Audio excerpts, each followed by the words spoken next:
ఎవరికైనా కానీ టైం అనేది ఒకేలా ఉండదు అని చెప్పటానికి బాలీవుడ్ వాళ్ళ పరిస్థితి ఇప్పుడు ఎలా ఉంది.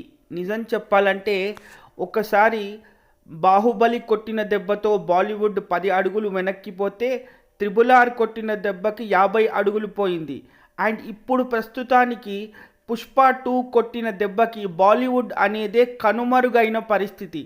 ఎందుకంటే ఒక డబ్బింగ్ చిత్రమైనటువంటి పుష్ప 2 కేవలం ఒకే రోజులో 82 కోట్ల కలెక్షన్లు సంపాదించి ఇప్పటి వరకు అంతా మేమే అని అనుకుంటున్నటువంటి ఖాన్ త్రయం అయినటువంటి షారుఖ్ ఖాన్ కానీ, సల్మాన్ ఖాన్ కానీ, అమీర్ ఖాన్ కానీ ఇలాంటి పెద్ద పెద్ద పేర్లు ఆశ్చర్యపోయి ఒక డబ్బింగ్ చిత్రం, పరాయి రాష్ట్రం నుంచి వచ్చిన చిత్రం ఒకే రోజులో 72 కోట్లు సంపాదించడమే కాకుండా కేవలం 4 రోజుల్లో బాలీవుడ్లోనే ఉర్రూతలూగించి దాదాపు 110 కోట్ల రూపాయలని కేవలం ఒక బాలీవుడ్లోనే సంపాదించడంతో ఇప్పుడున్న పరిస్థితి అసలు బాలీవుడ్కి భవిష్యత్తు ఉందా లేదా అనే పరిస్థితిలో పడిపోయింది.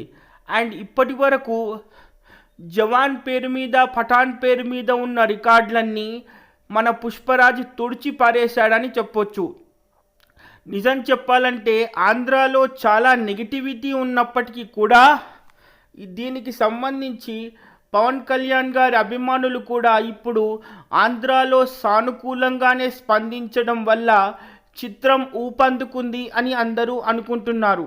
సో దీనికి సంబంధించి ఇది ఇంకా భయంకరమైన వార్త. ఎందుకంటే ఇప్పటి లెక్కలు చూస్తే దాదాపు రిలీజ్ అయినప్పటి నుంచి 5 రోజుల లెక్కలు 829 కోట్లుగా ఇది ఒక చరిత్రగా చెప్పుకోవచ్చు.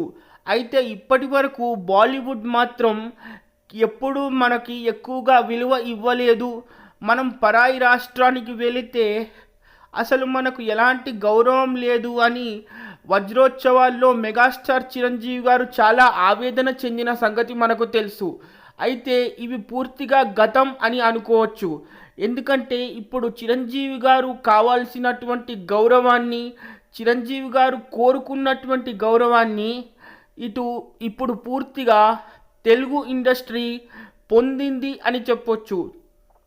ఎందుకంటే బాహుబలితో ఒక అడుగు ముందుకు వేసిన ప్రభాస్ త్రిబుల్ ఆర్తో, రాజమౌళి, జూనియర్ ఎన్టీఆర్ అండ్ రామ్ చరణ్ దెబ్బతో వరల్డ్ వైడ్గా క్రేజ్ రావడంతో మన సౌత్ ఇండియా దెబ్బ రుచి ఎలా ఉంటుంది అనేది నార్త్ ఇండియాకి సరిగ్గా తెలిసింది అని చెప్పొచ్చు.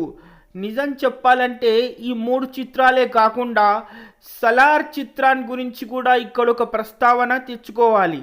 ఎందుకంటే డంకీ అనే ఒక చిత్రాన్ని సలార్కి పోటీగా సల్మాన్ ఖాన్ త్రయం చాలా ప్లాన్ చేసి షారుఖ్ ఖాన్ హీరోగా ఉన్నటువంటి ఆ చిత్రాన్ని రిలీజ్ చేశారు. ఎందుకంటే సలార్ని ఆపాలి కాబట్టి.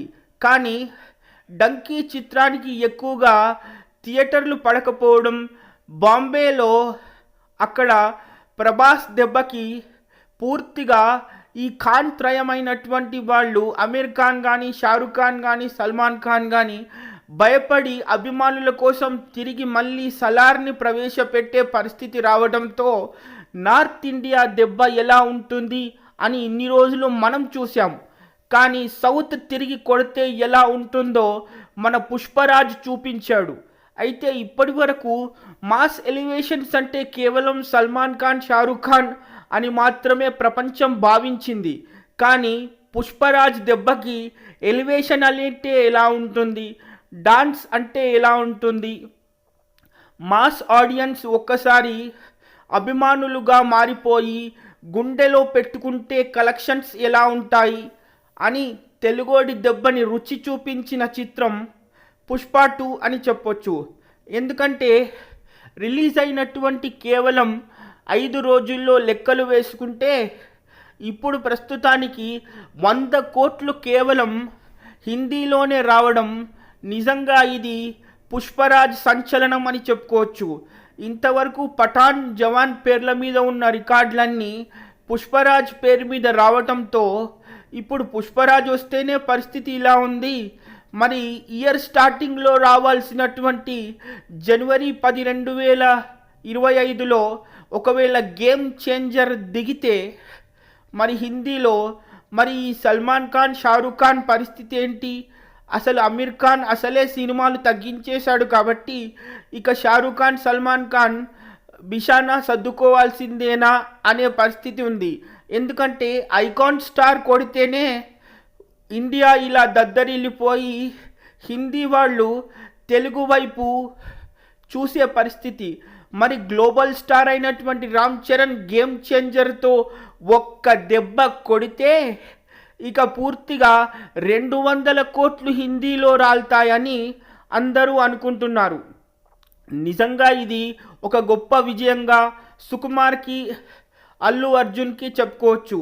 ఎందుకంటే చాలామంది ఓవర్ బడ్జెట్ పెట్టేశారు పుష్ప 2కి, అసలు తిరిగి వస్తుందా అని స్టార్టింగ్లోనే నెగిటివ్ కామెంట్లు పెట్టినటువంటి పరిస్థితిలో అవన్నీ ఉల్టా మాటలు, కేవలం గాలి మాటలు మాత్రమే అని రిలీజ్ అయిన 4 రోజుల్లోనే చరిత్ర సృష్టించి పుష్పరాజ్ ఒక స్థాయిలో నిలిచిపోయాడని చెప్పొచ్చు.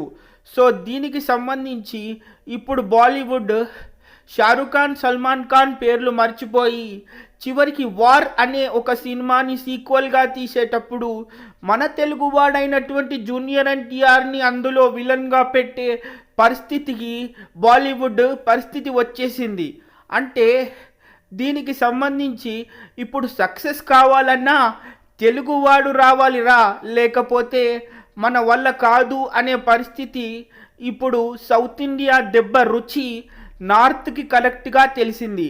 మరి మీరేమంటారో కామెంట్ చేయండి. బాయ్.